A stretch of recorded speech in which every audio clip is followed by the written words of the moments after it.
It's the 77 WABC News Hour. Talking the news with Noam Laden. All the news you need to know with Joe Nolan, traffic, Justin Ellick, sports. And now, Talking the news with Noam on 77 WABC. Yes, that's me. Good morning. It is Friday, October 31st. Happy Halloween. Your forecast from the 77 WABC Weather Center. Mix of sun and clouds today. The high going to be 56.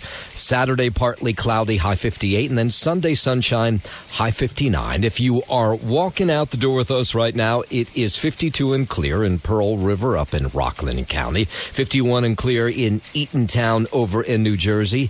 And it's 50 and clear right outside our Midtown studios. This is the Top 5 at 5. Wow, those were some serious storms that slammed into us.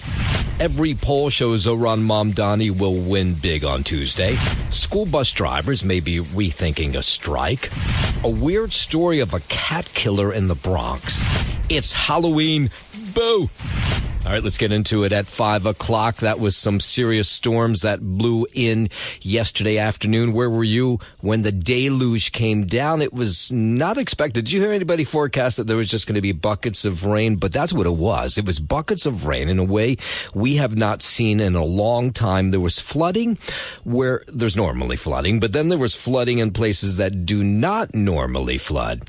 And then you have these awful sideline stories from yesterday. 2 people found dead in flooded basements here in the city. A 39-year-old man found unconscious, unresponsive in a flooded basement in East Flatbush, Brooklyn. The FDNY scuba team sent into this basement apartment at about 4:30 yesterday. They removed this man. He was taken to Kings County Hospital where he was pronounced dead. Here's his neighbor. I was here when they dragged his body out of the water. He was just a very pure, simple person. Didn't really need much at all, you know. And he was a giver. He wasn't a taker. So tragic part of this story is neighbors say that man lived in the basement and had left it for a while, then saw the flooding, went back in to save one of his 2 dogs, and then was unable to get out. If you're a dog owner or a pet owner, you can understand why he went back in. It's not clear what happened to the dog. And then in a separate incident, this was up in Washington Heights, a 43-year-old man found unconscious, unresponsive in a flooded boiler room of his building. Every single time when it rains, my heart and pressure goes up because I know what to expect. Why are the roads paved so unevenly that all the water becomes like the Noah's Ark here? Because people don't think. They don't think that, hey, maybe we should make things level. You know, if I work every day, you know, and I pay my taxes and I'm crying out for help, somebody come out and help with the situation. I'm tired of crying out. Yeah, so there's lots of flooded streets. The water has receded now. By the way, that man who died in Washington Heights, they think he was likely electrocuted when he went into that boiler room. The storm causing damage all across the tri-state, downed trees, flooded subways, streets were flooded. No matter where you went, Bay Ridge was hit hard again. In Bayonne, there was lots of flooding. A young girl had to be rescued in New Jersey from her car that was stuck in deep water. It was like the world was ending. The rain came down so hard, and I was upstairs, and all of a sudden, the house shook. Yeah, saw lots of pictures of toppled trees in places like Corona and Flushing, Queens. There was disruptions at the big 3 area airports for a number of hours yesterday. Things seem to be back to mostly normal this morning. New Jersey Transit had a lot of delays yesterday, getting trains back out on the track. In Bed-Stuy, neighbors were out in knee-high water. Saw this video. They were frantically trying to clear sewers and drains because the water was backing up into their homes, into their basements. I'm on Halsey and Troop now. Halsey and Troop, trying to get home. Can't get home. Everybody's trying to clean out the little vents that the water go down. Check it out. I'm at a B26 on Halsey and Troop. Amazing. Look at this. Amazing. Amazing. I never seen anything like it. And I was in Hoboken yesterday right amid this deluge of rain, picking up one of my kids from high school. And Hoboken, of course, is like a soup bowl. If you don't know Hoboken, the town is like a soup bowl. So all the water, when it rains hard, collects in the middle of town. But I saw flooding yesterday that I have not seen in Hoboken in a long time. Every single intersection totally flooded. People walking through ankle, sometimes knee-high water. If it rains literally more than 20 minutes with a torrential rainfall, you're going to get a flood. There's no stopping it. The sewer system here can't handle it. They know this. They keep throwing money at the infrastructure, but it doesn't work. Yeah, so Hoboken is a town that's hit often by flooding, and they just haven't really figured it out in a big way. There's still lots of flooding as yesterday, but even when it rains less, they get that kind of flooding. Of course, today will be a day to clean up that mess. And if you're out and about this morning, I can tell you from driving around, there's lots of, branches on the street, that kind of thing. Roads a little slick, so just be careful if you're out there this morning. 5:05. A JetBlue flight traveling from Mexico to New Jersey had to make an emergency landing after experiencing just a drop in altitude. That left a number of passengers on this flight injured. The plane had to land in Tampa, where some of the people on board were sent to the hospital. Pilots relayed this information to air traffic controllers that there were people with injuries on their flight. Medical equipment. We have a flight control issue, and we've got at least 3 people injured. Seems like maybe a laceration in the head. Now, here's the strange part. The weather in the area, totally calm. There was no issue with the weather. And the pilots told air traffic control the injuries were likely due to a flight control issue. So now the FAA is going to come in. The Airbus A320 was headed to Newark and has been grounded now while the FAA and JetBlue investigate exactly what took place aboard that flight yesterday. WABC News Time 5:08. Let's go out to the race for mayor. Several new polls find frontrunner Zohran Mamdani holding on to a pretty sizable lead with just 4 days till election day. But Andrew Cuomo insists that he's the one with the most momentum heading into next Tuesday. Cuomo was at a senior center with Mayor Adams up in Harlem yesterday in the pouring rain, talking about the leadership crisis he thinks will happen if Zohran Mamdani wins on Tuesday. Our city cannot go backwards, folks. That's what this is about. Yeah, it sounds good. Flying buses, free food, freezing rents. It's all untrue. It is all untrue. There is no Santa Claus. He has no plan. And he has no ability or experience to accomplish anything in this city. Andrew Cuomo joined by a number of Muslim community leaders defending Cuomo from being called Islamophobic. A Marist poll out yesterday gives Democratic nominee Mamdani 48% of likely voters, followed by Cuomo 32%, Republican Curtis Sliwa at 16%, 3% still undecided. Here is the Marist poll director. Right now he's campaigning in the groups that he's weaker with, and Cuomo's going much more negative.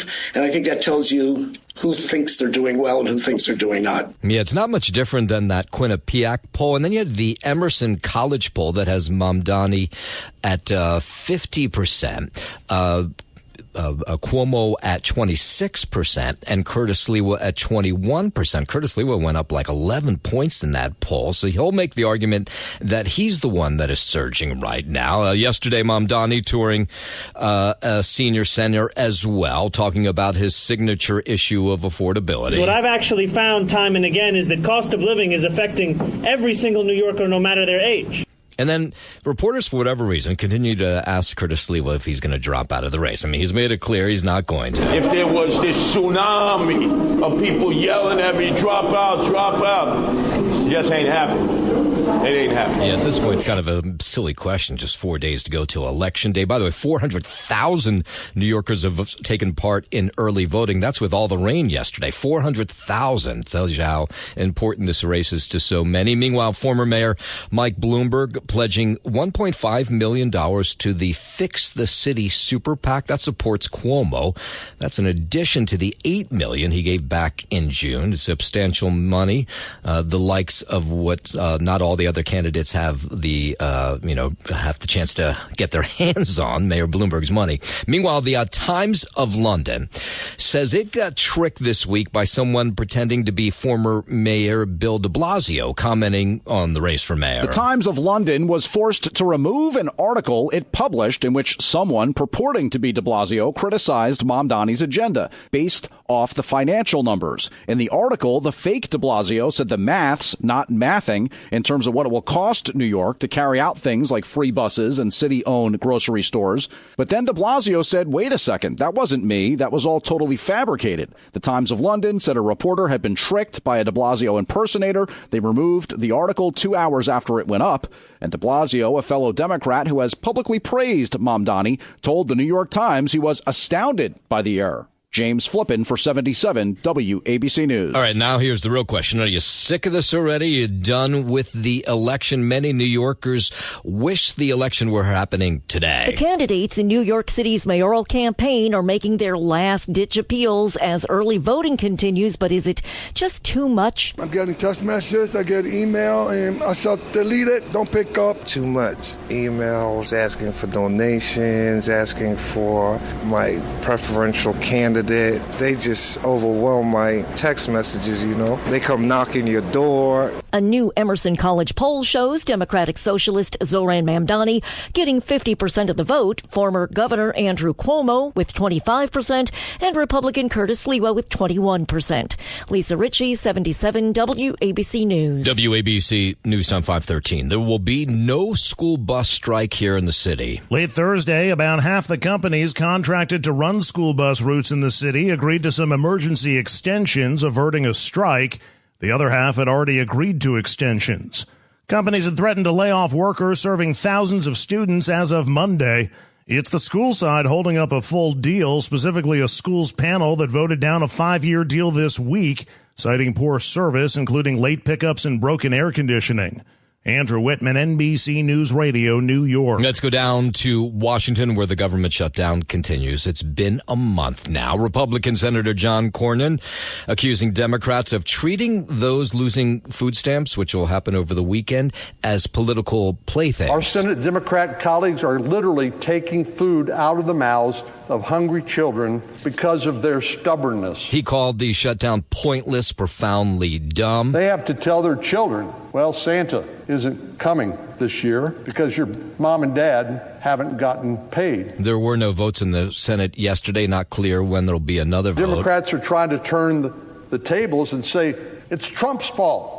This is surreal. And the senator talking about, at least in his state, 3.5 million Texans who will not receive food stamps starting on Saturday. So there are groups that are coming to the rescue, food pantries, that kind of thing. Here's Governor Abbott. Use the state's over $24 billion rainy day fund to keep families fed. Yeah, that's not Governor Abbott. That sounds a Democratic Congressman Joaquin Castro, who says that he's getting nonprofits involved in helping feed families now that these SNAP food stamps could run out as soon as the weekend, and it looks like it will. The governor must take a page from other states' leaders and governors who are using their own state resources to feed families. Yeah, so he's asking the governor to step in. Texas has 24 or 25 extra $1 billion sitting in its bank account. And Vice President J.D. Vance, he was talking about what may happen at the airports if this government shutdown continues and how it could make a mess of the Thanksgiving holiday. We'll get into that in just a moment. But first, 5:15, let's head over to the 77 WABC Sports Desk. Happy Friday. Good morning, Justin Eva. Happy Friday. Good morning to you, Noam Laden. Start with our triple header on the ice last night out in Edmonton. JT Miller scored 2:49 into overtime, and the Rangers erased a 2-goal deficit to beat the Edmonton Oilers 4-3. Johnny Brodzinski, Braden Schneider, and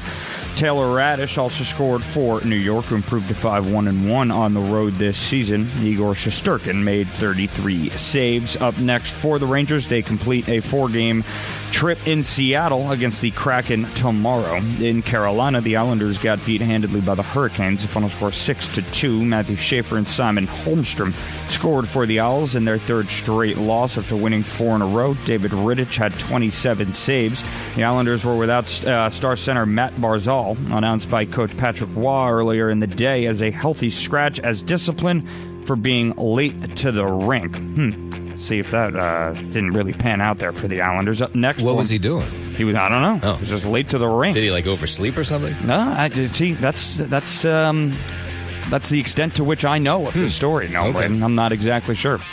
Maybe our resident Islanders fan, Lou Rufino, knows a little bit more about this situation. But all I know is the last part of the sentence was club. That's all I know. Really? No, I don't know. Matt Barzal, he's a party animal. Yeah, he's a party. Oh, interesting. Okay. Well, you got to show up to the rink on time, don't you think? Well, next time bring him, as you've been with him out. Well, if I'm late for work, I get reprimanded. By who? Oh, that's a good point, actually. Yeah, it is. There's nobody here except me. That's a good point. Anybody know where Justin is? Yeah. Wait, what? Huh? Does anybody care? Okay. All right, settle down. Now you know how he feels. Yeah. Up next for the Islanders, they'll be in Washington tonight for a 7 p.m. puck drop against the Capitals. In San Jose, the Devils had the same luck against the Sharks, losing 5-2. Dawson Mercer scored 2 power play goals for the Devs, who have lost 2 straight games after to open their 4-game road trip, I should say. New Jersey had won 8 in a row before losing 8-4 at Colorado on Tuesday. Jake Allen made 23 saves to lose for the first time this season after winning his first 5 decisions. Up next for the Devils, they'll visit the Kings in L.A. tomorrow. Looking ahead to a local sports action tonight. The Knicks, they're back in action out in Chicago against the Bulls. They're 2-2. Bulls at 4-0 so far. It's their first day of NBA Cup group play. Still not exactly sure what that means, but that's an 8 p.m. tip tonight for the Knicks out in Chicago. And last night on the gridiron from Miami, the Ravens beat up on the Dolphins 28-6 in Lamar Jackson's return to the field. Sunday, 1 p.m., the 5-3 49ers, they will visit your 2-6 New York Football Giants at MetLife, and the Jets are on a bye weekend. Looking ahead to the Diamond tonight as well. World Series Game 6, Dodgers and Blue Jays back in Toronto. That's an 8 p.m. first pitch. Toronto leading the series 3 games to 2, I should say. They could wrap it all up tonight. That's your Sports Gnome. I'm Justin Ellick on 77 WABC. WABC News Time 520. Vice President J.D. Vance says more delays, issues at airports will happen if the government remains shut down. Vance says he's concerned about the vital workers like air traffic controllers. They're missing paychecks, and they're losing them potentially to other industries. I worry about the people who are scanning our bags and making us get through the security line.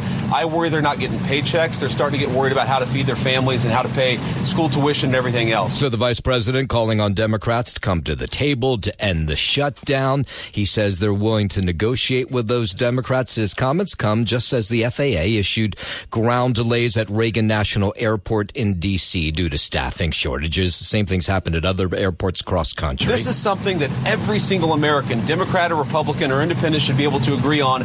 Open the government. Stop this craziness and open the government. It's causing way too many problems. All we need to end the craziness, to pay the air traffic controllers, to pay the TSA agents, to pay the pilots, to make sure that food stamp benefits continue to go out to the American people who need them.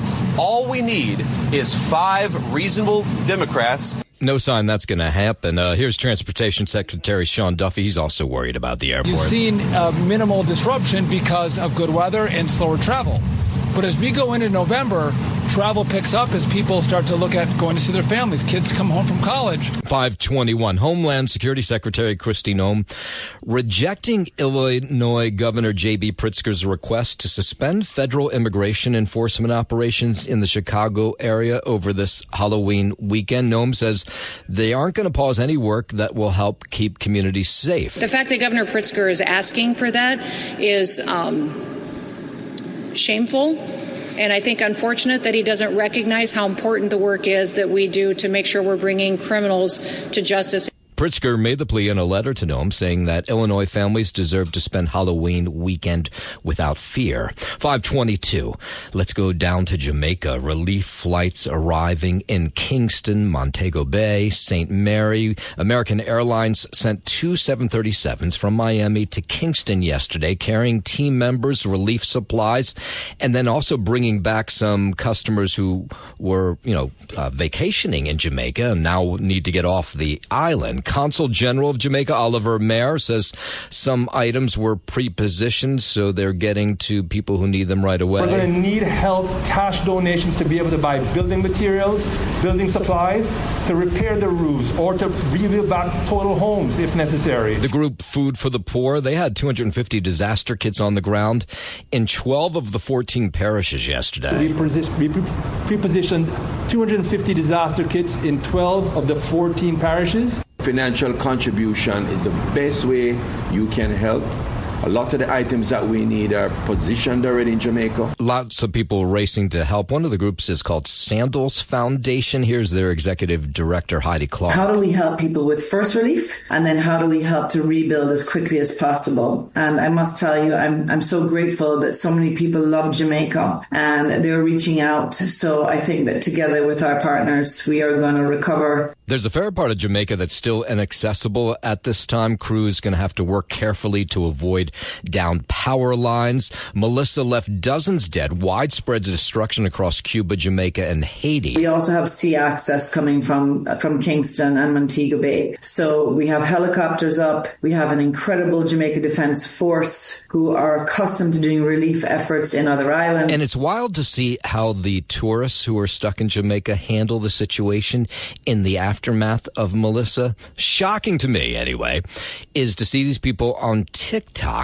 where they're going up to the owners of these resorts that have been almost completely destroyed, demanding where their breakfast is, wanting to know when dinner's going to come, wanting to know where they're going to stay. And then you have other TikTokers, I think these are the people who have the right idea, saying, hey, wait a minute, this is a terrible situation for everybody. Let's see where I can pitch in. So thankfully, there's plenty of people like that. We're now executing various things for World Central Kitchen, who's flying in today. We're working with React, as I said, who is a rescue team. And then, of course, our teams in Miami that are helping to send stuff in. Yeah, an amazing job done by these charitable organizations, not just down in Florida, which is where that one was, but up here in New York. Large Jamaican population here in the city doing what it can to help families, loved ones, even strangers back home. 5:25, let's go to Israel, where they say they're committed to maintaining this U.S.-backed ceasefire in Gaza. Correspondent Matt Bradley, he's in Tel Aviv. He says that despite some escalation over the last couple days, seems the agreement is the ceasefire agreement is still in place this morning. There was a series of airstrikes up and down Gaza Strip launched by Israel over the past couple of days that killed more than 100 people, including, according to Palestinian health authorities in the Gaza Strip, which is ruled by Hamas, nearly half of them were children. Now, 20 of them were women. Israel disputes that. Israel says it hit dozens of terror targets in response to ceasefire violations. It just goes to show that throughout this region, wherever Israel has been making ceasefires, there's continuing skirmishes and firefights, but the will to keep the guns silent, more or less, remains. Yeah, and that White House says that ceasefire still holds this morning. 5:26, the U.S. and China, the president, of course, meeting with Chinese President Xi in South Korea yesterday, and we heard about the tariffs being lowered on China, and now China will buy more soybean from us and other farm products. And then finally, we got an agreement on a TikTok deal that will keep the app available here in the U.S. According to Treasury Secretary Scott Bessent, officials finalized the deal while meeting in Malaysia, and Bessent expects to finally see the resolution in the coming weeks and months. The deal seeks to limit the role of TikTok's China-based parent company ByteDance to comply with a 2024 law requiring the firm to divest from the platform or face a ban in the U.S. Under the agreement, President Trump and Chinese President Xi Jinping approved of TikTok spinning off into a separate U.S. entity with a majority stake owned by American investors such as Oracle and Silver Lake. I'm Matt Mattinson. It's the 77 WABC News Hour. Talking the news with Noam Laden. All the news you need to know with Joe Nolan, traffic, Justin Ellick, sports. And now, Talking the News with Noam on 77 WABC. Yes, that's me. Good morning. It is Friday, October 31st. Happy Halloween. Your forecast from the 77 WABC Weather Center. Mix of sun and clouds today. The high 56. The weekend looks pretty good. good. Saturday, partly cloudy, high 58. Sunday, sunshine, high 59. If you're walking out the door with us right now, so happy you are, it is 52 clear in Pearl River up in Rockland County, 51 and clear in Eatontown over in New Jersey, and it's 50 and clear right outside our Midtown studios. WABC News Time, 5:40. Wow, just an immense amount of rain in a really short period of time yesterday, and it felt like without warning. I mean, they told us it was going to rain, but boy, it came down in buckets yesterday.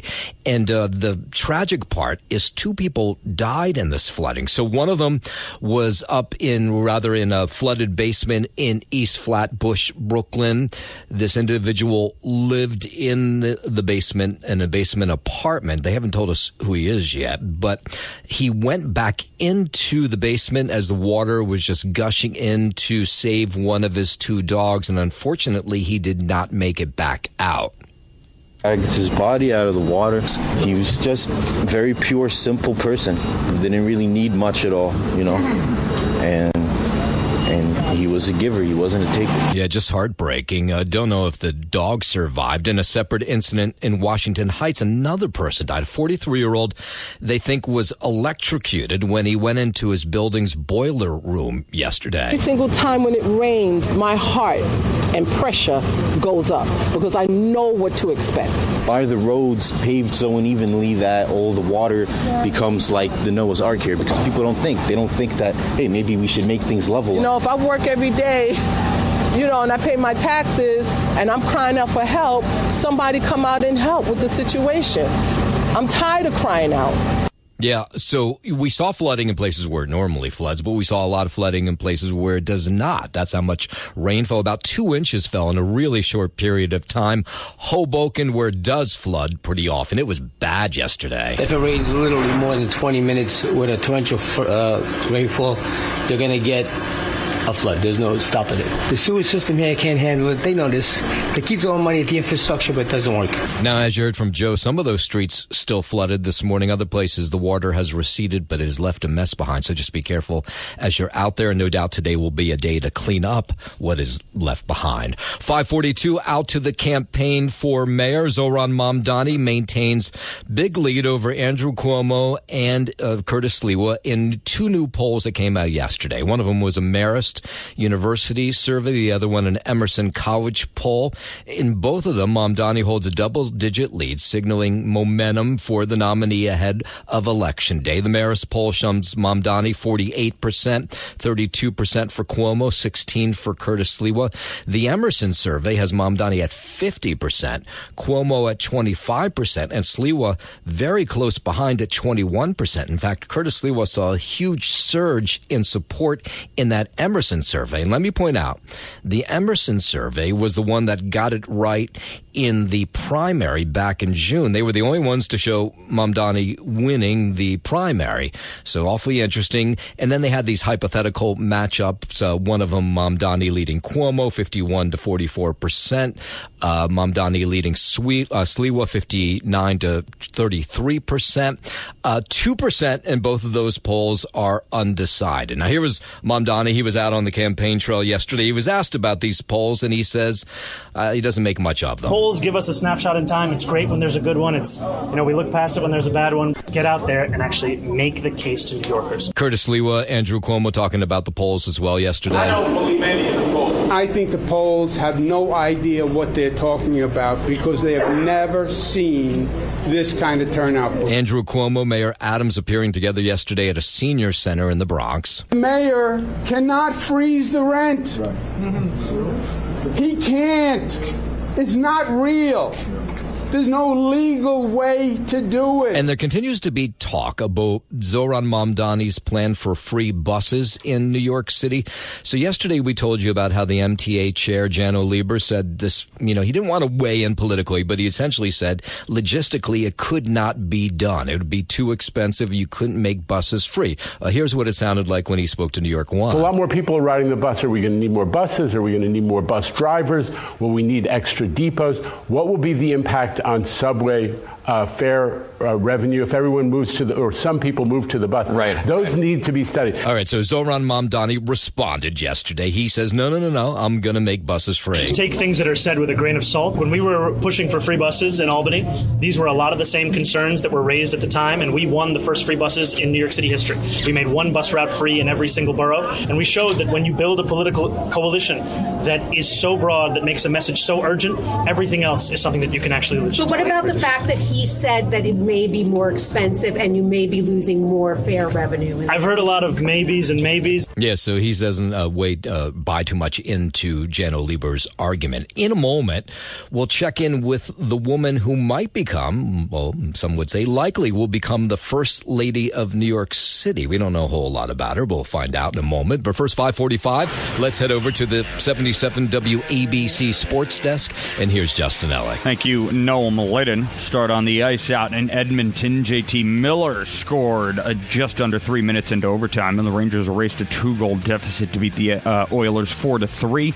Johnny Brodzinski, Braden Schneider, and Taylor Radish also scored for the Rangers, who improved to 5-1-1 on the road this season. Igor Shesterkin, he made 33 saves. Up next for the Rangers, they complete a 4-game trip in Seattle against the Kraken tomorrow. In Carolina, the Islanders got beat handily by the Hurricanes. The final score there, 6-2. Matthew Schaefer and Simon Holmstrom scored for the Islanders in their third straight loss after winning 4 in a row. David Rittich made 27 saves. The Islanders were without star center Matt Barzal, announced by head coach Patrick Waugh earlier in the day as a healthy scratch as discipline for being late to the rink. Got to be snappy. Show up on time there, Matt. Up next for the Islanders, they'll be in Washington tonight for a 7 p.m. puck drop against the Capitals. In San Jose, the Devils had the same luck against the Sharks, losing 5-2. Dawson Mercer scored 2 power play goals for the Devs, who have lost 2 straight games to open their 4-game road trip. New Jersey had won 8 in a row before losing 8-4 at Colorado on Tuesday. Jake Allen made 23 saves to lose for the first time this season after winning his first 5 decisions. Up next for the Devils, they'll visit the Kings in Los Angeles tomorrow. Look ahead to hardwood action in the NBA tonight. Knicks are back in action. They're at 2-2 on the young season. They'll be in Chicago against the 4-0 Bulls. It's the first day of NBA Cup group play. It's an 8 p.m. tip-off for the Knicks tonight. And last night in Miami on the gridiron, start of Week 9 in the NFL, the Ravens, I should say, beating up on the Dolphins 28-6. Lamar Jackson returns to action, and he, of course, made a difference. Sunday, early afternoon slate, 1 p.m., the 2-6 Giants, they will host the 5-3 49ers. 49ers, they're 2.5-point road favorites. Jets are on a bye week. And to the World Series here, that'll resume tonight as well. 8 p.m. first pitch back in Toronto, where the series returns for Game 6. Blue Jays up in that series 3-2. They could wrap it all up tonight and hoist that World Series trophy. That's your Sports Noam, and I'm Justin Ellick on 77 WABC. WABC News Time 5:49. She's not even 30 years old, but she may become the First Lady of New York City. Mayoral candidate Zohran Mamdani's wife, Rama, is 28 years old. She moved to New York City just 4 years ago and shortly thereafter met Zohran on the dating app Hinge. She's an animator and illustrator and has rarely been seen on the campaign trail. The New York Times says she's of Syrian descent, was born in Houston, and then moved to Dubai and got her diploma at Virginia Commonwealth University in Richmond, Virginia. Nowadays, she attends art events and leads ceramics workshops around the city. Lisa G., 77 WABC News. A driver here in the city behind bars after authorities say he was caught behind the wheel yesterday despite scores of suspensions on his license. A Suffolk County police officer pulled over a car around noon Thursday on New York Avenue in Huntington Station for a seatbelt violation. The officer ran driver Castilla Ochoa's name through the computer, and it came back with 80 license suspensions on 13 dates. The 45-year-old was arrested and charged with a felony. His car was impounded. The Huntington Station man's not going anywhere now, at least until his Halloween arraignment.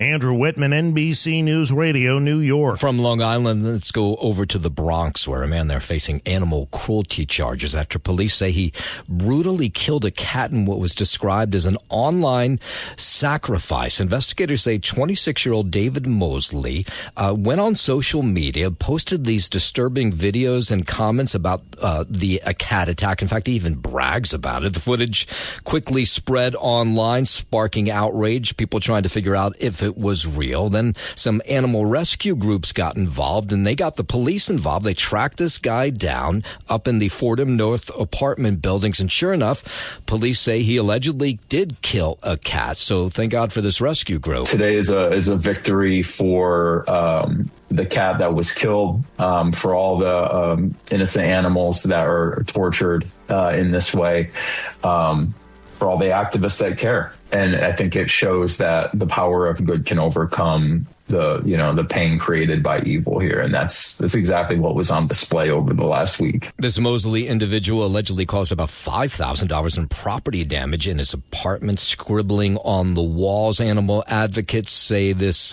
case highlights how critical public awareness is when it comes to stopping animal abuse. Mosley now faces multiple charges, including aggravated cruelty to animals and criminal mischief. 552, Sean Diddy Combs has now been transferred to federal prison to begin his sentence for prostitution-related charges. Yesterday, he checked in to Fort Dix, which is a low-security prison in New Jersey. He had requested to serve his sentence there in order to be close to his family and use the facility's drug treatment program. Combs will serve roughly 2.5 years at Fort Dix after being convicted of transportation to engage in prostitution. 552.